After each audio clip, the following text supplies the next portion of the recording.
Olá, bom dia, a paz do Senhor Jesus.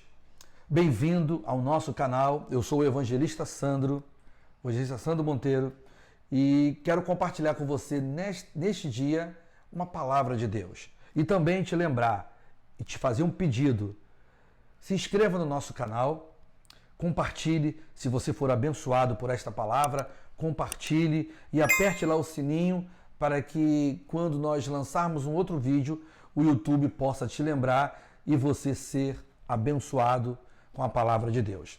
Hoje nós iremos ler o Evangelho de São Marcos, capítulo 5, versículo 21. Diz assim: E passando Jesus outra vez num barco para outro lado, ajuntou-se a ele uma grande multidão, e ele estava junto do mar. Eis que chegou um dos principais da sinagoga, por nome Jairo, e vendo-o, prostrou-se aos seus pés, e rogava-lhe muito, dizendo: Minha filha está moribunda. Rogo-te que venhas e lhe imponhas as mãos, para que sare e viva. E foi com ele. E seguia-o uma grande multidão que o apertava. Louvado seja Deus. Eu quero intitular essa mensagem da seguinte forma: Jesus, o maior coach da história.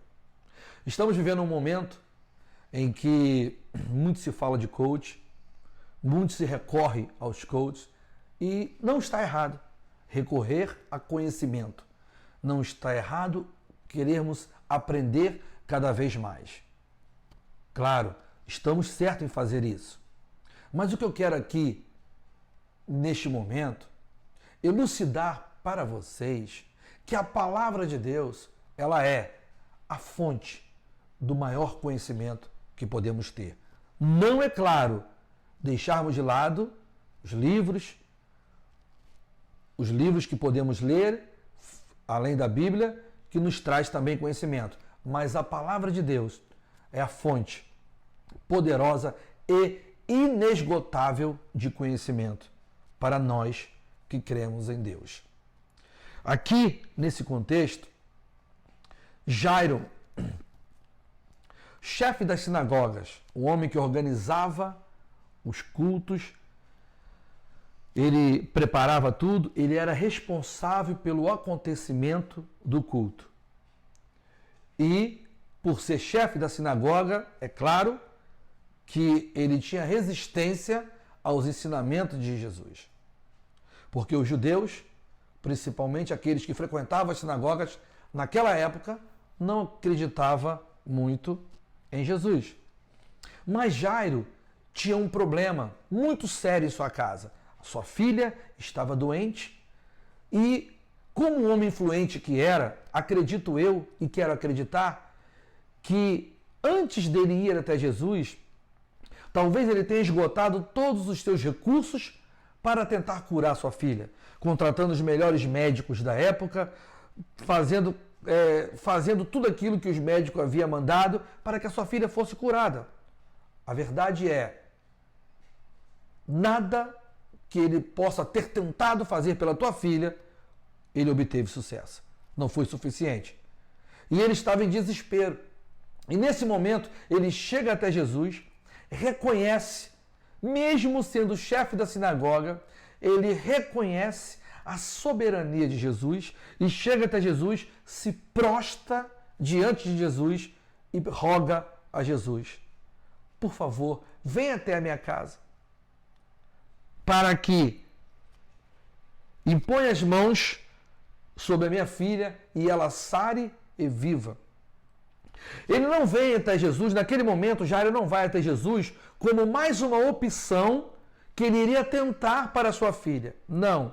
Da maneira em que a Bíblia nos relata, ele chega até Jesus entendendo que ele é a única opção para sua filha.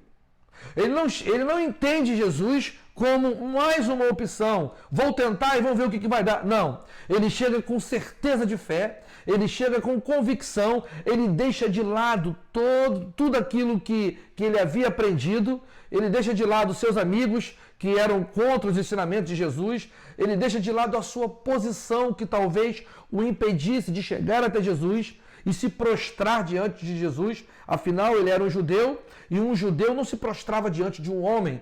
E ele agora se prostra diante de Jesus porque ele entendia que Jesus não era mais uma solução, era a única solução do seu problema. Ele chega até Jesus entendendo que somente Jesus poderia curar a sua filha. E da maneira que ele chega até Jesus, é o que incomoda Jesus, é o que chama a atenção, melhor dizendo, de Jesus. Quando Jesus ouve ele falar aquilo, quando Jesus vê a maneira com que ele chega até Jesus, Jesus imediatamente vai com ele. Talvez você ainda não sentiu, você ainda não teve ainda a presença de Jesus como Jairo teve, porque talvez você ainda não conseguiu chegar até Jesus da maneira em que Jairo chegou. Jairo chegou se esvaziando, deixou a sua posição social de lado, deixou talvez o poder aquisitivo financeiro que ele tinha naquela época, ele se esvaziou de si mesmo para chegar diante de Jesus e dizer: eu preciso de ti. Se prostrou diante de Jesus, se lançou, não olhou para ninguém. Não reparou se seria vergonha fazer isso ou não. Ele simplesmente se lançou aos pés de Jesus, suplicando a sua ajuda. Talvez a tua ajuda ainda não chegou. Talvez ainda você não obteve a resposta do seu problema, porque você ainda não entendeu que você precisa se prostrar, se lançar a Jesus. Mas vamos lá. O que eu queria falar aqui não é baseado nisso. O que eu queria falar é sobre como Jesus tratou esse assunto. Como há mais de 2000 anos atrás, Jesus me traz aqui neste momento, Jesus me traz, nessa palavra, Jesus me mostra que os ensinamentos dele, há mais de 2000 anos atrás, é tão atual quanto foi naquela época. Sim. Hoje, eu estava vendo, há algumas semanas atrás, assistindo um vídeo de um coach muito interessante, não me recordo o nome dele, mas foi de muito proveito, e ele dizia sobre o que devemos fazer para termos sucesso, etc, etc. E de fato foi uma coisa muito interessante, mas ao ouvi-lo eu tive um start e de imediato me voltei para a palavra e meditei da seguinte maneira: eu já ouvi isso na palavra de Deus. E Deus me trouxe até esse texto, até Marcos 5, até o texto da filha de Jairo. Quando Jairo chama Jesus para ir até a casa dele, Jesus vai até a casa dele, chegando lá, olha o que Jesus faz. Antes de entrar na casa de Jairo, no versículo 37, Jesus, a Bíblia, quando nós lemos aqui, que uma multidão o seguia. E quando ele chegou até a casa de Jairo, Jesus não chegou sozinho, ele chegou com uma multidão de pessoas. E Jesus diz assim no versículo 37, e não permitiu que alguém o seguisse, a não ser Pedro, Tiago e João, irmão de Tiago. Somente 3 discípulos entraram com ele. E logo aqui, no 40, ele diz assim: e riam-se dele, porém ele, tendo-os feito sair, tomou consigo o pai e a mãe da menina e os que com ele estavam, e entrou onde a menina estava deitada. Uma multidão o seguia, mas quando ele chegou de frente à casa, quando ele chegou em frente para a casa de Jairo, ele chama somente 3. O que Jesus nos ensina com isso? Que nós, quando ele chama somente Pedro, Tiago e João, ele mostra para Jairo uma coisa: Jairo, você precisa andar com quem acredita no seu milagre. Uma multidão o seguia, mas será que toda aquela multidão estava na mesma sintonia de crença, de crer, de acreditar na cura da filha de Jairo?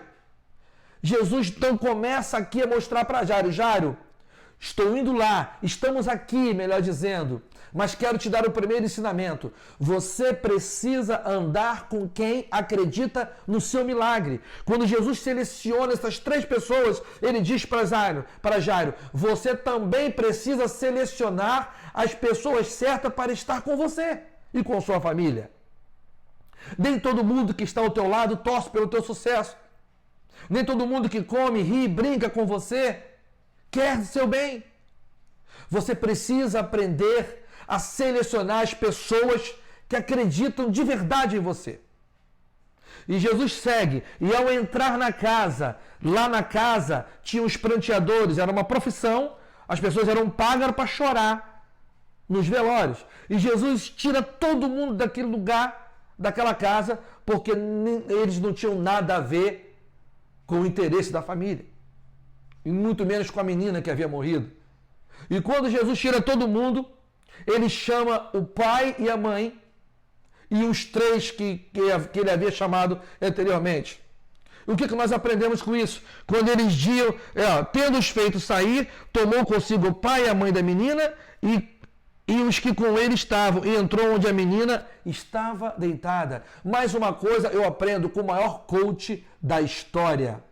Jesus, ele diz para Jairo, você precisa andar com quem acredita no seu milagre. E quando Jesus chama Jairo para dentro do quarto da menina para entrar com ele, Jesus também ensina Jairo assim, Jairo, você precisa acreditar no seu milagre. Olha que coisa interessante, irmãos. Jesus ensina 2 coisas poderosas que nós aprendemos hoje nos livros, mas que Jesus já ensinava, Primeiro, que devemos andar somente com pessoas que acreditam na gente. Somente com pessoas que querem ver de verdade o nosso bem.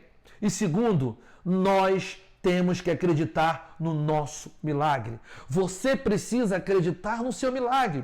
Você precisa acreditar que você também será abençoado por Deus. Você precisa acreditar que você também é um escolhido de Deus. Você precisa acreditar também que Deus não irá te deixar nessa situação que você hoje se encontra, que tem mudança para você, tem resposta para você, tem solução para a tua vida, mas Deus hoje fala com você. Você precisa acreditar no seu milagre. O seu milagre começa quando você acredita nele. Receba isso neste dia. Entenda a palavra de Deus. Entenda o que Deus está falando com você. Não se sinta menosprezado. Entenda, se está demorando, tudo tem o seu tempo, mas você não pode deixar de acreditar. Você precisa continuar acreditando no seu milagre.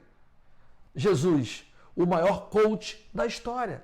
Há mais de 2000 anos, ele já ensinava tudo isso que virou moda hoje. Não desmerecendo os coaches, não. Os profissionais da área, não. Mas o que eu quero te dizer, que o maior dos coaches, o Senhor dos Senhores, acredita em você e diz que você precisa continuar acreditando no seu milagre, que ele irá chegar. Que Deus te abençoe. Até o próximo vídeo.